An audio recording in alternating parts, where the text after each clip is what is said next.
According to a recent opinion poll, many Muslims say that the way for the West to have better relations with Islam is to show it more respect. And who said Muslims don't have a sense of humour?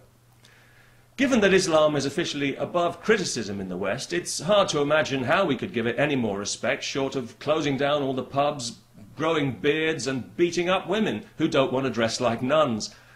Ah, yes, of course. Silly me. I think many people in the West are now realizing that Islam has already been given far too much respect, especially here in Europe, where, according to another poll, people now see it as a threat to their culture. They carry on accommodating its every demand, of course, but this is not because Islam is welcome in Europe, far from it. It's because people have been conditioned by the lie of multiculturalism to believe that what they should think is more important than what they do think. So, although people will criticize Islam in private, they know that to do so publicly, in other words, to be honest about their feelings, would instantly make them racists and Islamophobes and Nazis and disgusting imperialist, ethnocentric, fascist bastards grinding their jackboots into the faces of the innocent and the weak. So, best not make a fuss. You want to beat your wife and mutilate your daughter? Be our guest. We'll even subsidize it, because we want to be your friend. What's that? You want to destroy our corrupt society? Well, that's our fault, not yours. Here, have some more money.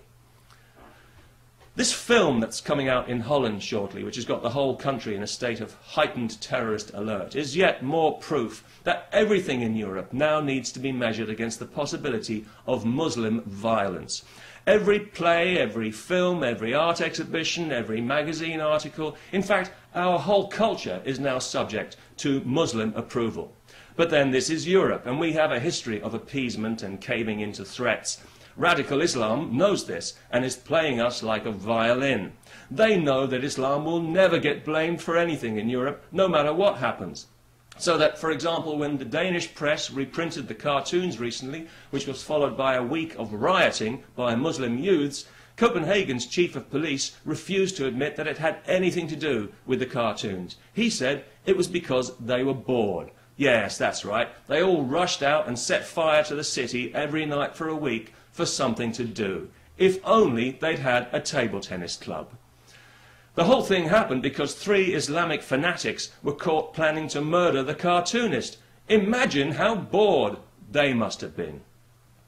Oh yes, also, a newsflash for European journalists. An anti-Semitic attack by Muslims on Jews is not a conflict between communities. In case you hadn't noticed, Islam hates Jews. Even if Israel didn't exist, Islam would still hate Jews. Their holy book tells Muslims that they should hate Jews. So I think you'll find what's happening is not a conflict between communities at all, but a violent, unprovoked, racist attack by Muslims on Jews because they're Jews. Just thought I'd clear that one up for you so that you can report it accurately next time, if you bother to report it at all. If we were serious about respecting Islam, we would give it an honest reality check. Islam needs to adapt to Europe, not the other way around. Now, I know a lot of Muslims actually agree with this, and they make an effort to adapt and to rub along with everybody else, which is great, and it's very welcome. But we all know that a lot of others don't, which is why many European cities have large Muslim ghettos controlled by religious bigots, where indigenous laws and values are increasingly unwelcome. Places full of people who have no intention of integrating and who want nothing less than the end of our civilization while we pander and defer to them, thanks to a biased press, a complacent judiciary, and the kind of politicians you wouldn't wish on your worst enemy. Actually, you probably would. And this situation is as much a threat to the freedom of ordinary Muslims as it is to everybody else. And it's a clear indication that what we need in Europe now is not more respect for Islam, it's less respect for Islam and more respect for ourselves.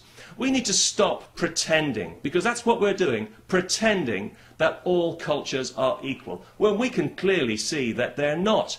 Islamic culture is not equal to Western culture. It encourages violence against women, against Jews and homosexuals. It sanctions polygamy and marrying old men to young children in a disgusting travesty of human relations. Anyone in the West advocating these kinds of values would very quickly find themselves in jail.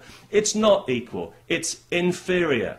And given radical Islam's openness about its totalitarian agenda, this is not something that should be encouraged in any way. It should be discouraged by firm legislation and by rigorous enforcement of the law. Remember the law?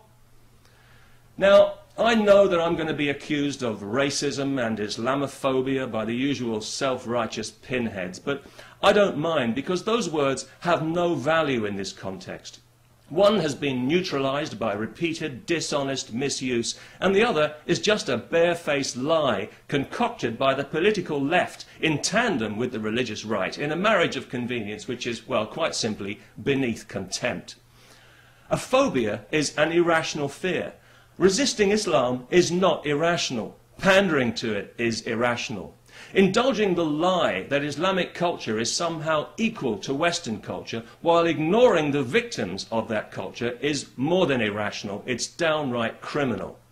And if you really want to talk about racism, then look no further than the poisonous fiction of multiculturalism, a divisive and patronizing racist ideology. And the governments of Europe who promote it are racist governments. The civil servants who pander to it are racists. The university lecturers who encourage it are racists. The journalists who lie about it are racists.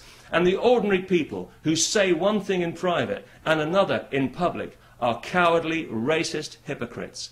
If we can't bring ourselves to say what's in our hearts when it truly matters, then we've already given up our freedom, and with it the freedom of future generations, which is something that we've got no right to do. We didn't earn this freedom. It was handed to us on a plate by people who did earn it with their lives. We don't own it. We're custodians of it. It's not ours to give away. So it's time to speak up, Europe. It's time to stop whining and bellyaching about the Americans for 5 minutes and show a little backbone for once.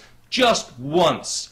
Or do we want to spend the rest of our lives cowering like frightened mice from a handful of violent bigots who think they have a right to poke a finger into our chest and tell us how we're allowed to live, what we can and can't do, say and think? Well, I don't know about you, but anyone who asks me that question is going to get a very short answer. And I'll give you a clue, it won't contain the words Allah or Akbar.